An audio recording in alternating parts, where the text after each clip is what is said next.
Hola brujas, magos y seres no mágicos no vivos que visitan mi canal. Yo soy Gio y bienvenidos a un nuevo video. Para el video de hoy vamos a continuar un tanto con el mood y con la temática relacionada al mes de octubre y cercano a las fechas del día de Halloween, con un tema bastante interesante que creo que no se ha tocado muy claramente dentro de los libros de Harry Potter. Y es interesante ya que de lo que vamos a hablar el día de hoy es un elemento que se ha hecho presente en la historia de Harry Potter desde el comienzo de la historia. Para el video de hoy, y como ya vieron en el título, vamos a hablar un poco de los fantasmas en el mundo mágico y también les voy a dar algunos datos que quizás ustedes ya conozcan sobre los 5 fantasmas más relevantes que viven en el castillo de Hogwarts.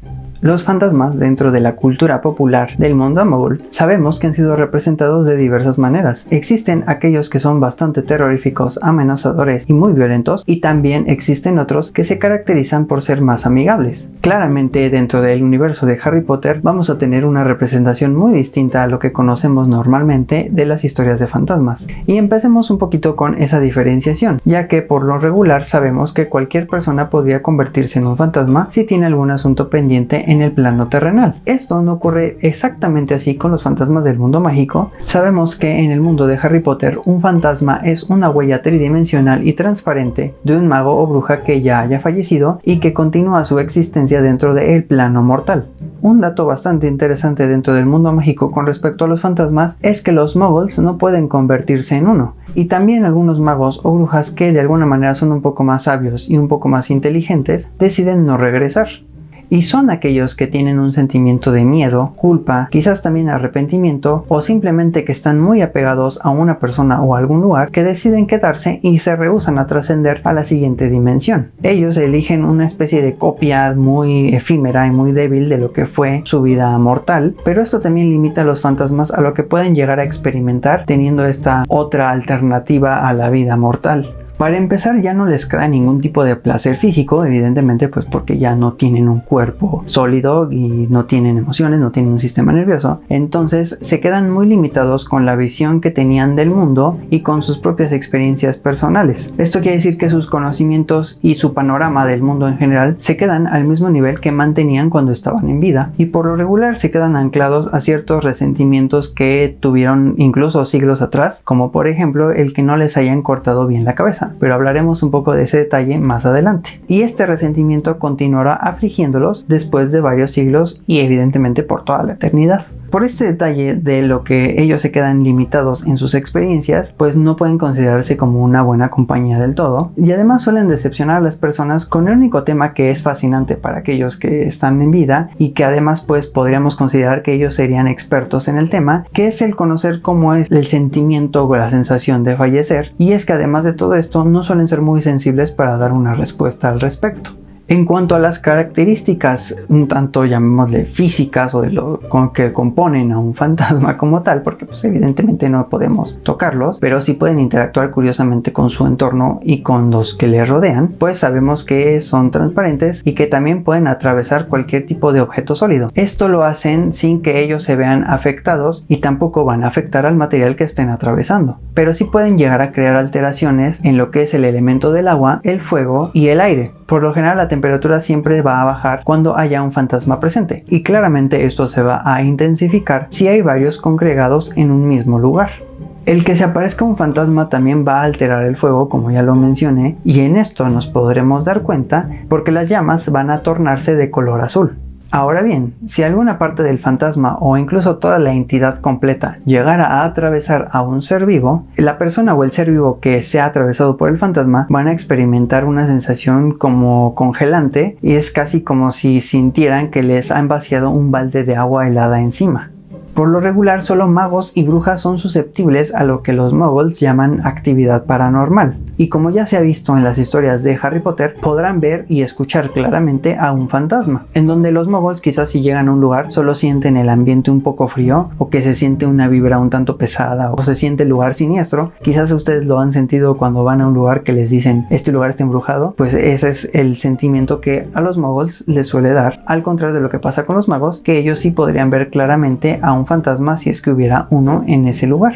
Y dentro de la narrativa y el folclore del mundo mágico, se aclara que si algún mogol asegura haber visto muy nítidamente a un fantasma, puede ser por dos factores. Uno es porque quizás evidentemente está mintiendo, y el segundo también puede deberse a que un mago esté exhibiéndose y haciendo uso de sus habilidades mágicas en un claro ejemplo de una violación a las leyes del Estatuto Internacional del Secreto.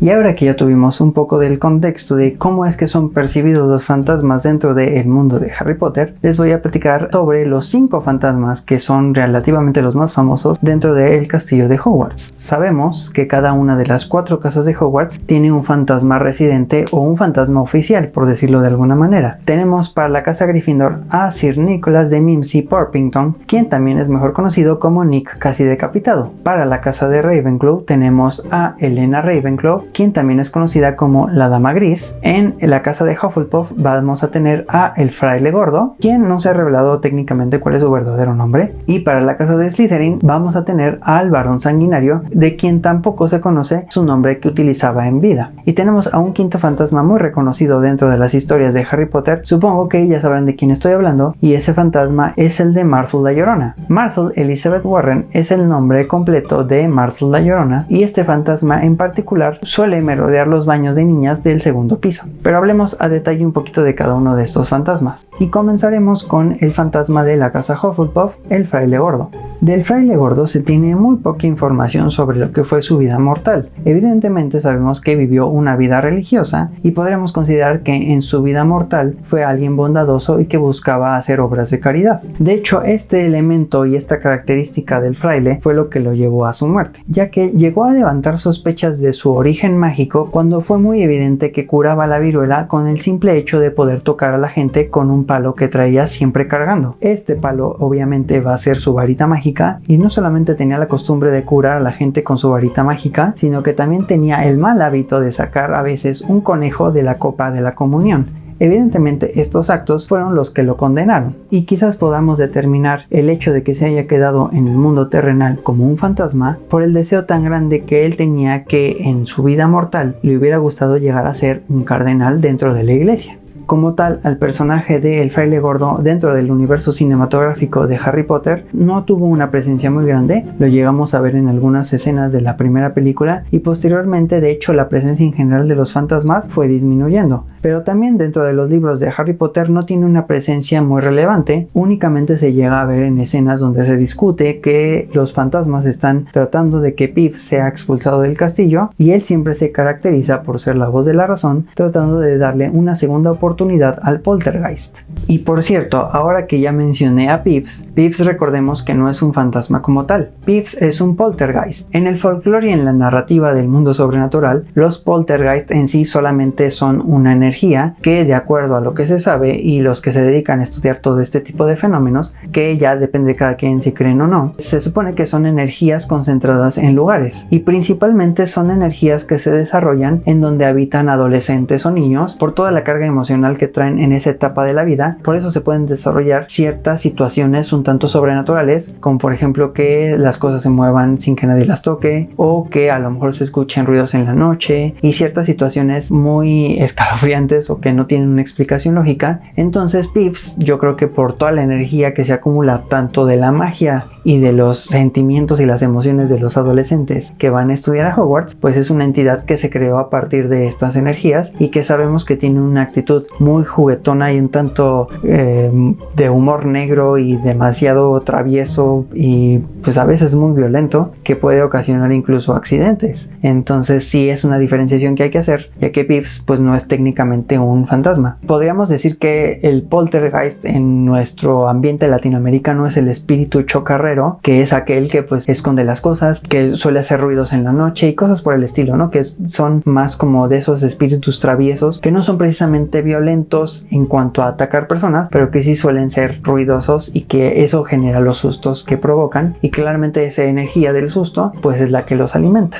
Del siguiente fantasma que voy a hablar, y que pues igualmente no se tiene tanta información muy detallada al respecto, es el Barón Sanguinario. De los 4 fantasmas, pues este es el más, llamémosle, escalofriante que hay en el castillo de Hogwarts, ya que en su apariencia, su atuendo está manchado de sangre, y esto se ve porque a pesar de que son transparentes y no tienen un color muy definido, porque en sí solamente son como de una especie de tono plateado aperlado más o menos, las manchas de sangre se caracterizan por ser un poco más oscuras en el atuendo del varón sanguinario, y una parte de su historia se nos relata en el 7º libro de la saga. Sabemos que el varón sanguinario estaba enamorado o tenía una intención romántica con la hija de Rowena Ravenclaw, Helena Ravenclaw, y que esta, por un suceso que ocurrió involucrando a una diadema muy particular, tuvo que huir del castillo. Poco tiempo después del suceso que separó a madre e hija, Rowena Ravenclaw cayó enferma, y sabiendo que sus días estaban por terminar, le pidió al varón sanguinario que fuera a buscar a su hija para verla por última vez y perdonarle todo lo que había sucedido previamente. El varón sanguinario fue a buscar a Helena Ravenclaw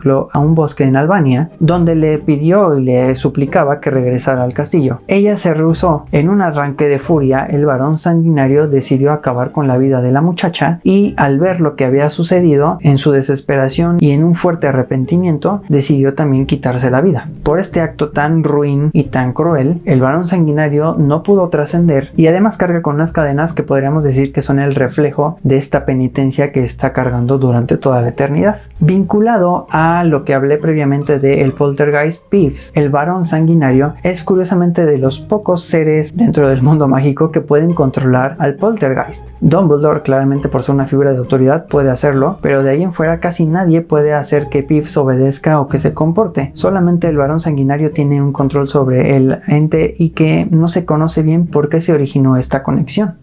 Y bueno, ya hilando la historia del varón sanguinario, pues hablemos de lleno del fantasma de la casa Ravenclaw, Helena Ravenclaw, o conocida como la Dama Gris. Helena Ravenclaw era una mujer muy bella que envidiaba a su madre por su gran intelecto y sabiduría. Se decía que la diadema que portaba Rowena Ravenclaw era la que también podía proveer de esa sabiduría e inteligencia a quien la usara. Envidiando un poco esta característica que tenía en particular su madre, decidió robarle su diadema, huir del castillo e irse a esconder a un bosque en Albania. Este hecho perturbó demasiado a Rowena Ravenclaw, que decidió ocultárselo incluso a los otros 3 fundadores del colegio, y nunca habló específicamente sobre el tema. De hecho, Rowena Ravenclaw nunca admitió que la diadema estaba perdida al momento de que su hija la robó. Tiempo después, Rowena Ravenclaw cayó enferma, y a pesar de que pues sí se había sentido traicionada por el hecho de que su hija le hubiera robado un objeto tan valioso, sí estaba buscando reconciliarse con ella. Entonces fue pues la petición que le hizo al varón sanguinario, esto porque ella sabía que el varón sanguinario estaba enamorado de la muchacha, entonces sabría que de alguna manera nunca descansaría para poderla encontrar.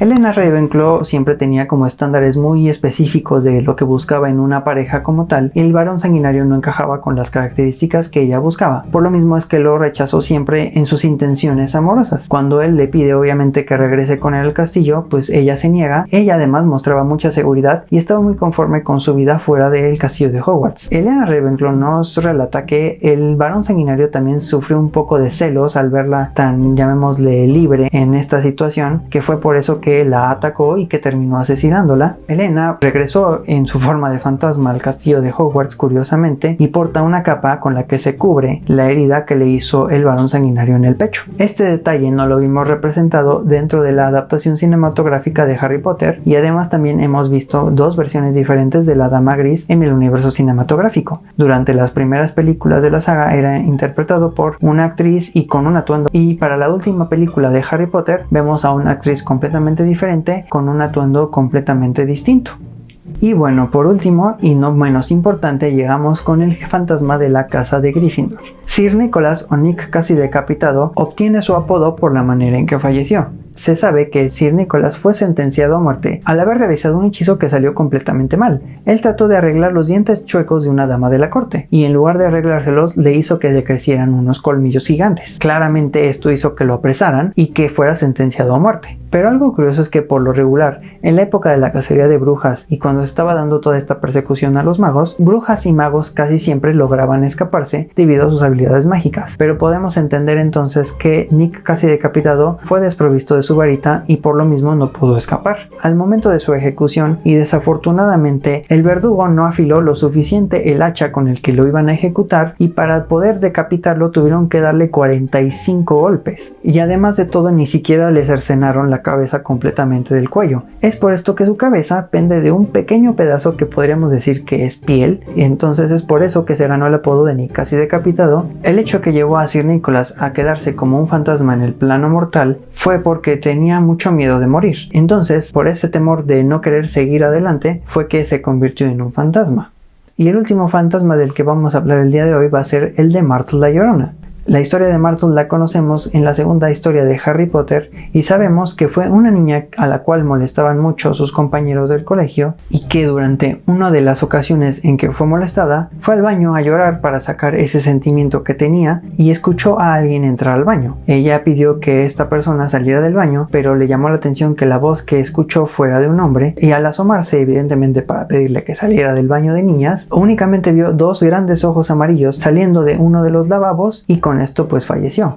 Myrtle fue una víctima del basilisco que había dejado Salazar Slytherin en las entrañas del colegio, liberado por Lord Voldemort, quien en su momento era conocido como Tom Riddle cuando estudiaba en el colegio Hogwarts. Myrtle se quedó con ese resentimiento y de hecho el espíritu de Myrtle se dedicó a acosar a la niña que la había molestado durante su estancia en Hogwarts, incluso creando un caos en la boda de su hermano, al grado de que el Ministerio de Magia tuvo que intervenir para que dejara de molestar a la muchacha. Es por esto que la niña fantasma está consignada al baño de niñas en el segundo piso del castillo, aunque evidentemente no solamente se le puede ver ahí. También le hemos visto merodear el baño de los prefectos de una manera un tanto extraña y rara, y a veces suele irse por el drenaje hasta caer en el lago, donde ha visitado a la gente del agua, donde también suele ser una presencia molesta para ellos. Y ya para finalizar, otro detalle interesante que tienen los fantasmas en el mundo mágico de Harry Potter es que de alguna manera pueden alimentarse u obtener la esencia de la comida. Estos simplemente se deslizan a través de ella para captar algo de la esencia o del sabor, por decirlo de alguna manera, como se vio en el cumpleaños de muerte de Nick casi decapitado, quien por cierto celebra o conmemora su ejecución el 31 de octubre. De hecho, es gracias a este evento del cumpleaños de muerte de Nick que sabemos en qué tiempo se desarrollan las historias de Harry Potter, detalle que ya les pude platicar en un video que va a estar apareciendo aquí en la pantalla. Como vimos, los fantasmas en el mundo mágico de Harry Potter no suelen ser tan aterradores como podrían parecernos o como a los que estamos acostumbrados en las historias del mundo Muggle, pero pues son un elemento muy interesante dentro del mundo mágico. Déjenme en los comentarios qué les pareció conocer algunas de estas historias y recordar también algunos detalles de la vida de estos fantasmas tan particulares del colegio Hogwarts de magia y hechicería. También coméntenme cuál es su fantasma de las casas de Hogwarts favorito, o incluso no tiene que ser uno de esos cuatro, también puede ser el fantasma de Myrtle o incluso Pips el Poltergeist. Espero hayan disfrutado estos videos referentes un poquito al tema de los fantasmas y las artes oscuras relacionados al Halloween. Les recuerdo que el próximo video va a ser un video de aniversario del canal. Estoy cumpliendo un año dentro de YouTube, que espero también vaya a ser de su agrado.